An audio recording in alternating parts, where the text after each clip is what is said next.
Hello everyone, kumusta po kayong lahat? Saan mang sulok ng mundo naroroon, ingat po tayo palagi. So ngayon po magugulay ako ng malunggay.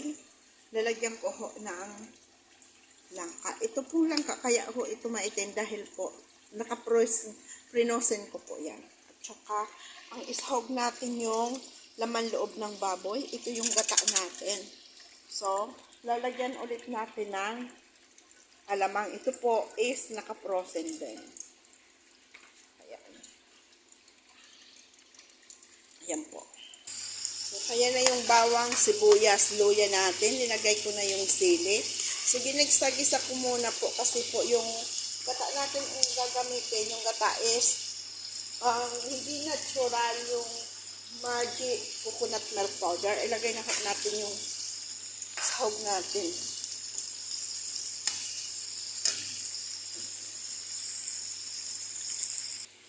Lalagay rin natin tong alamang. So, kaya.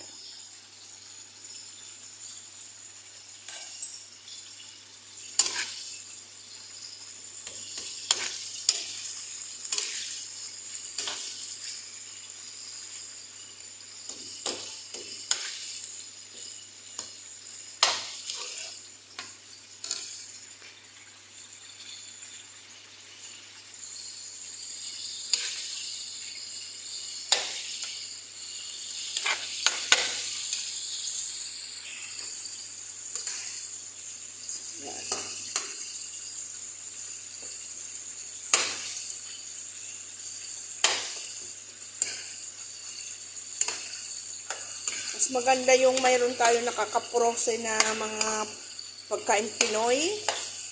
Pagkakain po tayo, ipapainit na lang natin. Katulad nitong alamang. O, diba, mayroon tayong pangsahog.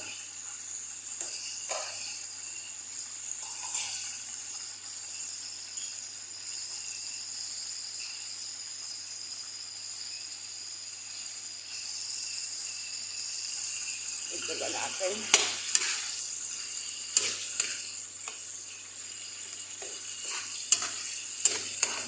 Lagay na natin yung langka. Mamaya na lang natin ilagay yung gata.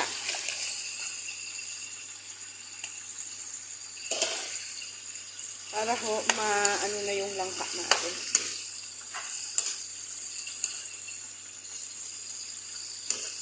Naluto na. Mamaya po, pag maano na, ilalagay na natin yung gata para ho yung tubig dito sa mga ano natin, ma-dry muna. Nakakain naman tayo ng gulay na lang kapag sakaling nagpunta ako ng December sa city pag mayroon akong makita. Bihira po kasi ang langka sa city. Timingan lang po ang langka. Yan. Ayan po ang ating langka. O, tingnan nyo. Nagputi din. Nagputi rin siya. Pumuti rin siya. Palibasa naka-frozen. Paborito kong po kasi ang langka. Paborito ko yan.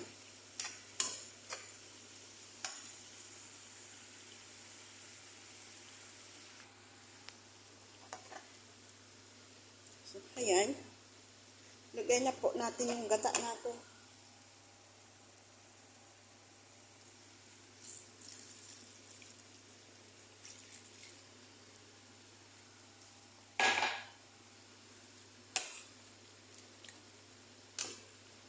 Lagay natin ilagay.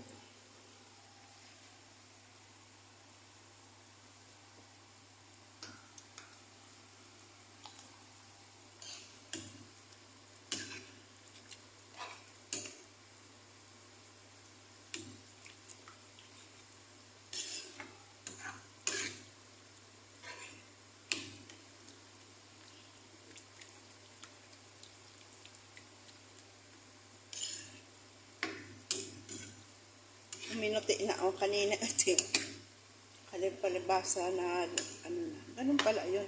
Pag nilagay pala sa freezer, nagkukulay redness. Pag linuto mo na siya, bumabalik siya sa dati kulay. Ayan o.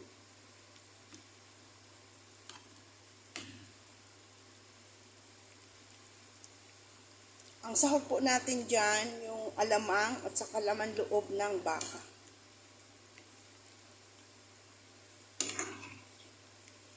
Ang sinahog ko.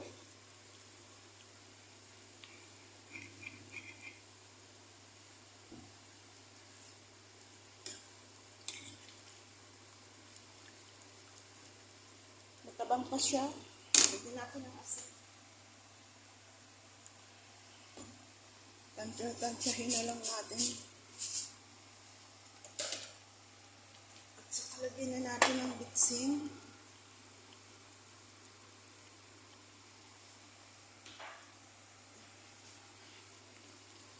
Kumukulo na.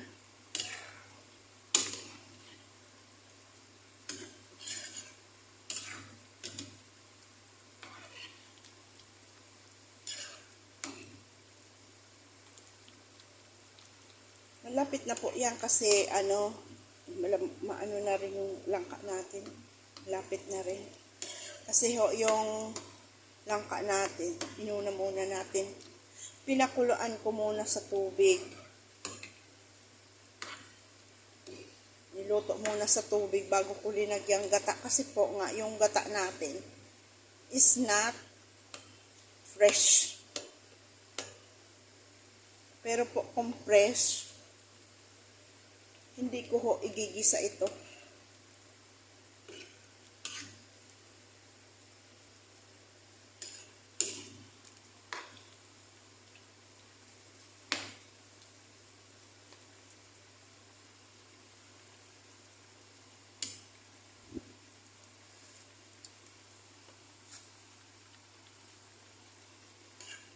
Yung tama lang yung anghang natin, tamang sipa lang.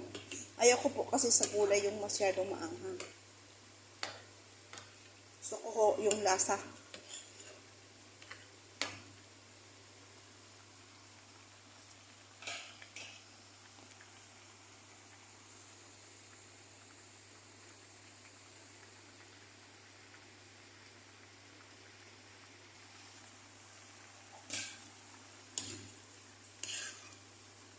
Sarap dito.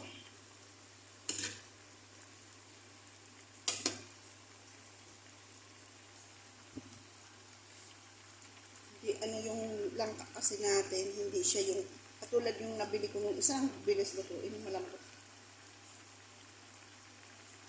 May kakibitan siya.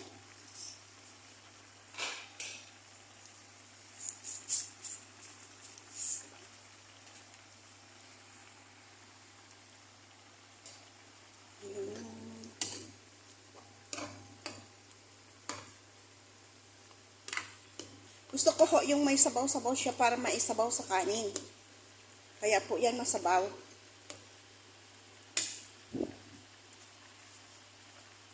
Kalami. So ngayon, ilagay na ho natin ang ating malunggay.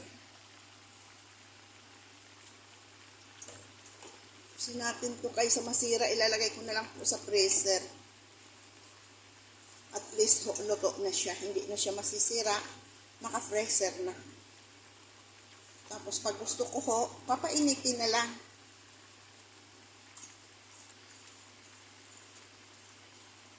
Ganun ho ang ginagawa ko. Kasi hindi tayo basta nakakapunta ng city. Hindi tayo basta nakakapunta ng pamalingki. Buwanan lang. Pag nagsweldo lang ho, magpadala, yun. At kung minsan ho, hindi ka makakita nitong malunggay.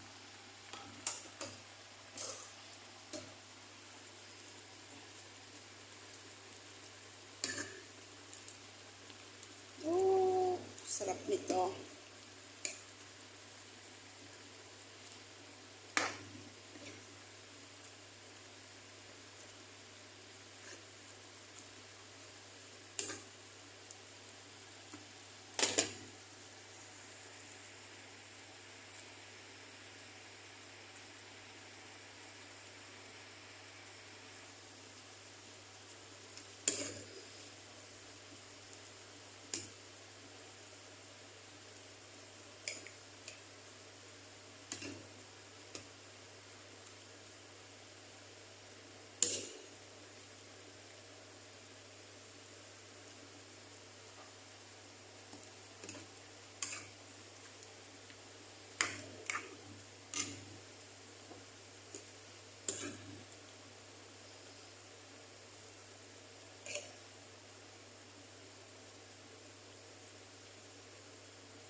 sili natin.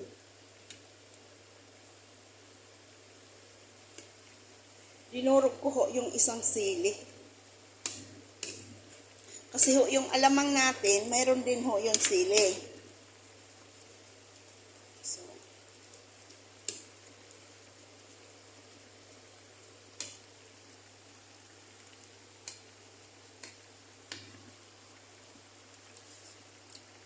sarap.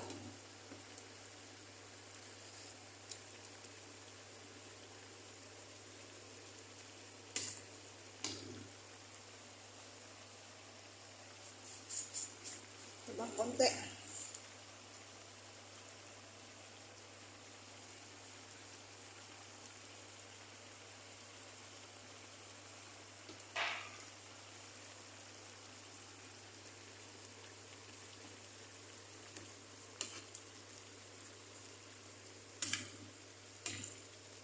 Atin kasi yung ano natin,